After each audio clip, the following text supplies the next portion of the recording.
Eu fugi da sua pergunta da bolsa, tá? Eu percebi. Eu Posso falar de Vulcabras 3 vezes.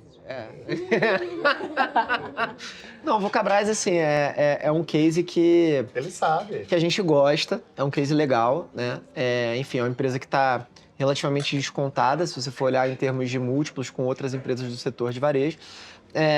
Agora, essa dinâmica de varejo é sempre um pouco complexa, né? E eu acho que cabe uma ressalva aqui para quem está assistindo, que uma coisa é a gente aqui, como analista, como gestor, se posicionar numa empresa de varejo, outra coisa é o investidor pessoa física se posicionar em empresa de varejo. Então, eu costumo dizer que para o investidor pessoa física entrar numa posição em varejo, é importante monitorar. Não dá para entrar e deixar largado. É diferente de você comprar um Itaú da vida, comprar uma empresa, uma Engie da vida, uma empresa mais resiliente, que tem ali uma segurança... Mais sólida.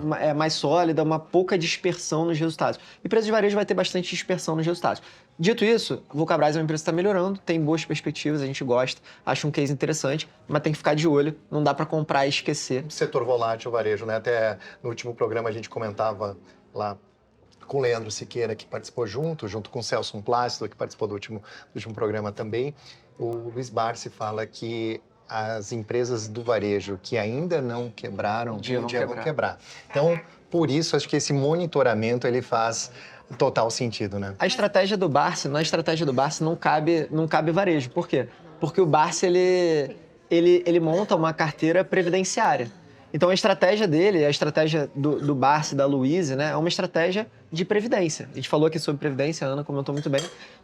E ações são uma boa forma de você trabalhar e fazer esse acúmulo de patrimônio para a previdência, pensando no médio e no longo prazo, né? Assim, no caso do Barsi, no longuíssimo prazo. Então, para ele, faz muito sentido você ter empresas que são sólidas, são boas pagadoras de dividendos, que têm baixa dispersão de fluxo de caixa.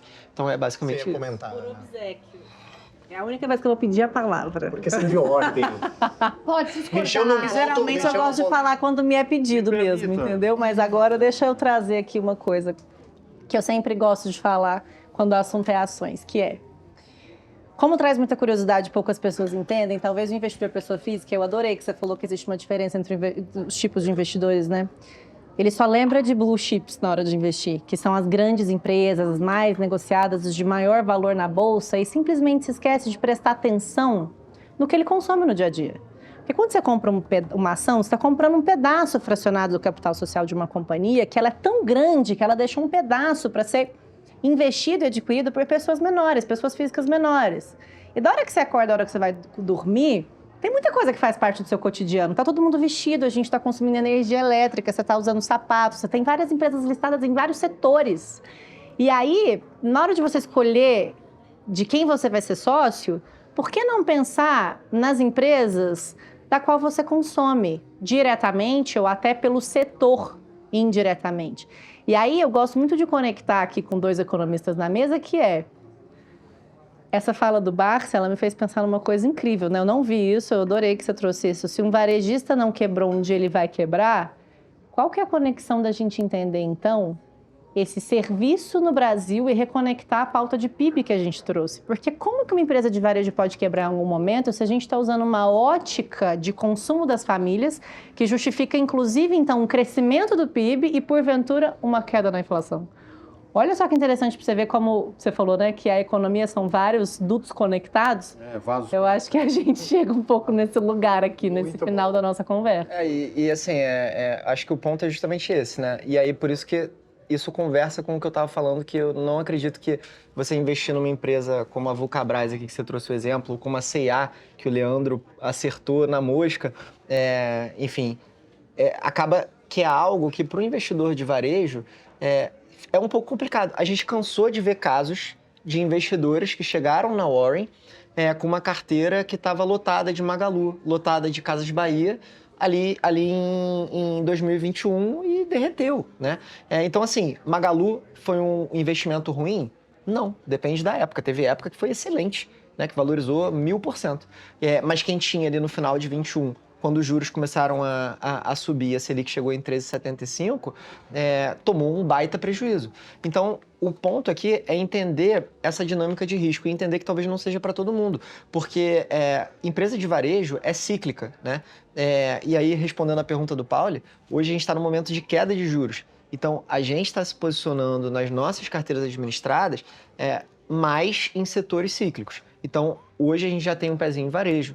A gente gosta também de empresas que se beneficiam da queda do agro, de commodities agrícolas. Exemplo, JBS. JBS é uma empresa que é um frigorífico, ou seja, o preço de grão cai, eles melhoram as margens. É tão simples assim. Da mesma forma, né, empresas do setor financeiro que tendem a se beneficiar de queda de juros. Então, a gente tem essa abordagem muito top-down de olhar para o macro e tentar identificar a partir do macro, né? A gente tem aqui 2 economistas, mais o Sérgio, 3 economistas que conseguem decifrar isso muito bem e a gente aproveita isso para transformar isso em estratégia de investimento.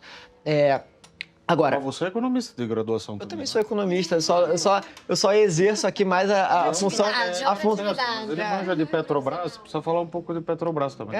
Tudo bem. É porque o meu foco hoje acaba sendo mais análise ali de equities, de crédito, né? A economia, o macro eu deixo com vocês. Mas a gente tenta traduzir isso para montar os portfólios. E quando eu vejo essa dinâmica, né, o que me remete é justamente esses casos que a gente cansou de ver de investidores que simplesmente não souberam a hora de sair. E quando você tem um ciclo de juros, os juros subindo tão rápido, de uma maneira tão intensa como aconteceu aqui em 21, né, a gente vê empresas como, por exemplo, a própria Magalu, a Casas Bahia, tendo sérias dificuldades financeiras. A Magalu ela chegou num determinado momento que ela estava pagando 5 vezes mais em juros do que o resultado operacional da companhia. Então, assim, é um absurdo isso. Como que você vai deixar a companhia de pé assim dessa maneira, né? E essa dinâmica é uma dinâmica que achata as margens e pode eventualmente fazer a empresa quebrar.